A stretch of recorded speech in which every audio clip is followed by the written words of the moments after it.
That's a house with lots of windows. Anna, what is your impression about the exteriors of this house? I would say this is a very normal house that you would see in these days. It is a house, again, like you said, with lots of windows, and that too the windows are with double shutters, like one in the top and one in the bottom. There is a truss roof on top. Nothing much has been done about the landscape other than the natural vegetation that's all around the house. Maybe a little too many windows in the elevation. They could have and the number of shutters have also are there more, so it's a lot of wood in there when you look at it from the exterior. Okay, and Arun, what do you want to say? The house has got a large plot, but I don't think it is utilized to the full. There is no drama or anything created by reaching the house. We see vegetation, but it's not very organized. It's very as is where is condition, and the house doesn't have a specific style or anything. I think it just looks like fitting into the requirements of the client. Nothing more has been done to do some character into the house, and the roofing on the top seems like an afterthought, which came and kind of does not blend with the structure at all. And we see a lot of windows. It may be functional, and we see it open. That is really good. Usually some houses with lots of windows, we find it closed. This time we see it open, so at least it's functional. Other than that, I don't think there is any specific thing to comment on for the exterior. It's just a very basic house, like what she told, something that has been here for a long time. Okay, so after the basic exterior, is there something which stands out in the interiors for you, Anna? Lots of double height spaces in the inside. The living room, there is a small area. It's not exactly a courtyard. There's a mural that's given. Even that area, it's double height.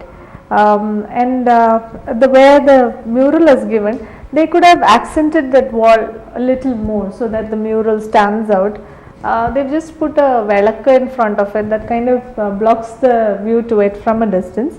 There is a difference in the flooring when it comes to that area. They've gone for a darker granite floor there.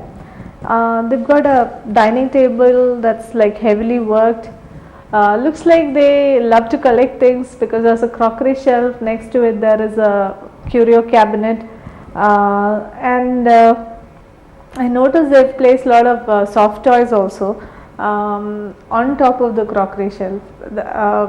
When you're looking at it from our side, like when you're judging a house, those things should be in the kids' room, not in the public places. And one good thing that I liked was in the kitchen they have a small bay French window, and they've put the breakfast table in that. That must be a very nice place to sit and have your breakfast. That's close to the kitchen. Kitchen looks practical. That I would say was a highlight of this house. Okay. Yeah. Arun, what do you have to say? There's a lot of double height, like what she was selling, but they are really tall. And I think each floor is also tall, so that coupled with the double height, it becomes like a very huge space.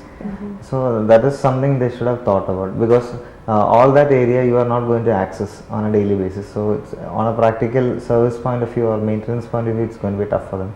But nonetheless, it gives them a better quality of air inside, because the hot air will never stay in the lower level and it will just move out. And we see that the windows are open, so that means they love to keep it open, because they also have a big plot, so it makes a lot of sense.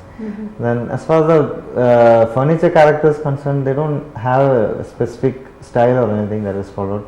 They have very ornate tables, chairs, slightly heavier side sofas, and even kitchens are not very heavily done, but they look very simply done. Next is the stainless steel handrail, I would say. I don't know whether that gels with this house. People kind of go into doing this stainless steel just for the sake of the luster, the shine what it brings in, but it doesn't have any relation towards the house. Then the next is the bedrooms. Bedrooms is the area where suddenly colors appear.